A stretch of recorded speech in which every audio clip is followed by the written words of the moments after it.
Welcome to another episode of the Authentic Man podcast. I'm your host, David Chambers. I'm a men's dating, relationship, and intimacy coach. I've been featured in well-known publications, various podcasts around the world, and I run this podcast and have done for a few years now. And this is one of my mini episodes that I do weekly. And this is, really about the weight of expectation and the weight and how we should remove that. And I'm going to tell a little story first. This week, if you're listening to this when it came out on the 23rd of March, I turned 38 years old. And I woke up in the morning feeling quite sad. I've never been a huge fan of birthdays, or for as long as I can remember, I haven't been.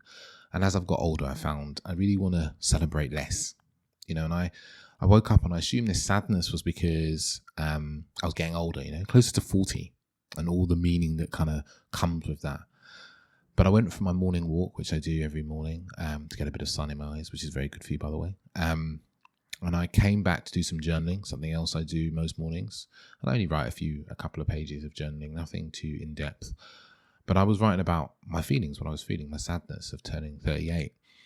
And when I really sat with it, I was like, why am I sad about turning 38? Like, why? Why am I sad? And I kind of saw like, I'm not where I want to be. I'm not where I want to be in life. You've all felt that, especially if you've turned 30, 40 and so forth.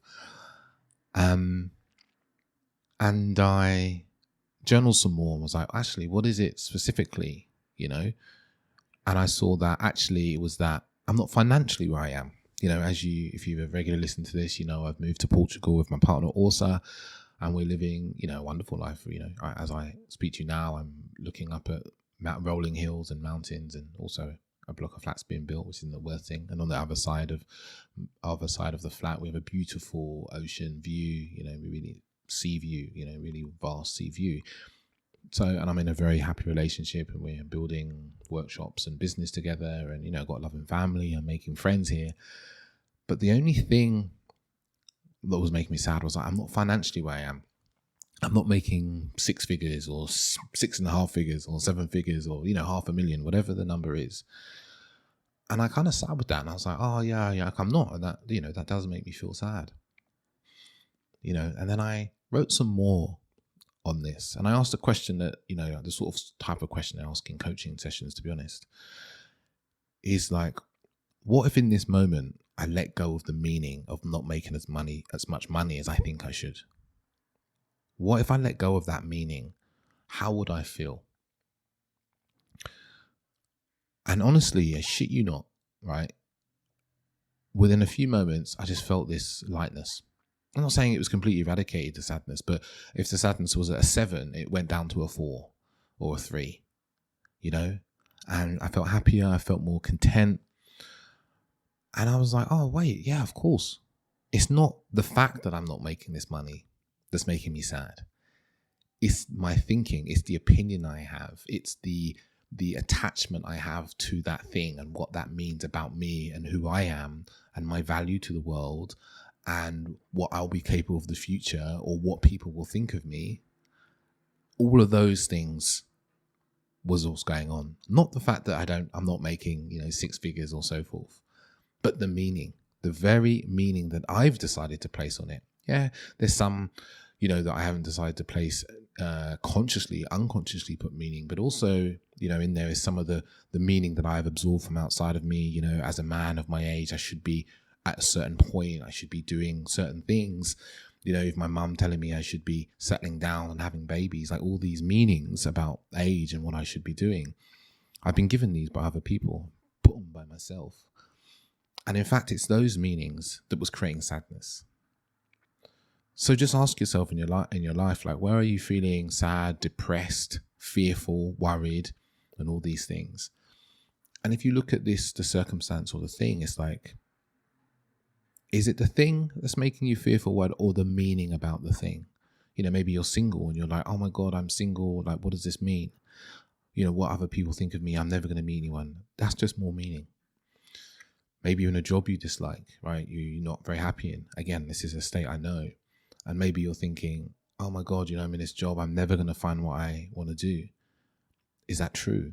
Or is that just the meaning you're placing on yourself? or even if you're in a job you're not particularly passionate about, it's like, what do you make that mean about who you are and your value, right? And when we start to get into this feeling, this ideas, these thoughts, we start to unpack that it's not actually circumstances, or very rarely circumstances, right? I'm going to say, yes, sometimes people are in war, and that's difficult. But it's the thinking, it's the thoughts that we have about it. I've been reading A Man's Search for Meaning by Viktor E. Franklin, a book I highly recommend. He was a prisoner he was in various concentration camps during Nazi Germany and the Second World War. And he talks about this. He talks a lot about how a strength of a prisoner's resolve is really down to their belief and where they take meaning from, and how they stay connected to their humanity. And I see that for a lot of us, so often we are so fast to give away that meaning to other people or to other events that we are not choosing, or we're not consciously choosing where we put the meaning and the meaning of our lives. We put the meaning in, oh my God, my Instagram doesn't look like other people. I'm not living in the house like other people. I'm not like David. David's like, got his own podcast. He's got a wonderful girlfriend, all these things. You may be thinking this. But no one is immune from choosing meaning. You can choose the meaning you give things, right? The money, the success, and all those things, they won't necessarily make you happy.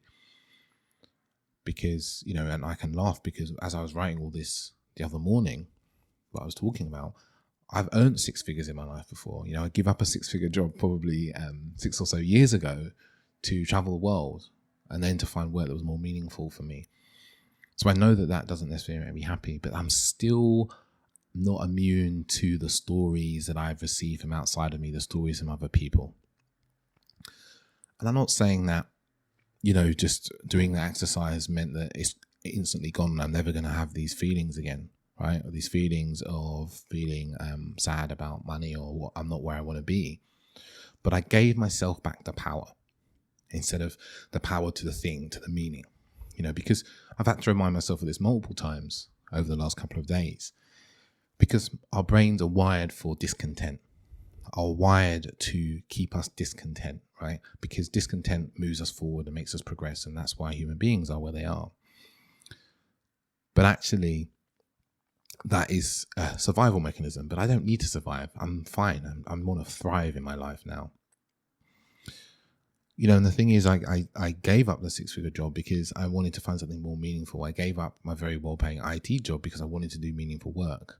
And I have amazingly meaningful conversations every day with men and women. Even as I speak now, in a couple of minutes, I'm going to get on a conversation with somebody and we're going to talk about his life. And I'm going to be in service of him and, what's good for him and where he wants to go. And this is the work that I wanted to do. So in so many ways, my mind is also only focusing on the things that are wrong, not on the things that are really good, right? In that moment on my birthday, I wasn't focused on what's going really well in my life. I just focused on the one thing that wasn't going well, and I made that into everything, right? I gave myself all this meaning about that one thing instead of focus on my life as a whole thing, right? As a whole experience, and even the things that I'm going to do in the future. So I'm going to leave you with a question. Imagine if you spent as much effort letting go of the meaning that you attach to things as you spent in the past attaching that meaning. Where would you be in your life, and how would you feel? And I think this is a really important question, because you can ask yourself that about so many different topics, whether it's dating, career, relationships, finances, family. What if you let go of some of that meaning? How would you feel? How would your life be? And I'd love to hear from you, your answers. I really would. I really, would love to have a conversation, even if it's just by an email, to hear what that is for you, what this episode has allowed you to break through. Because these are really, this is the important parts of life.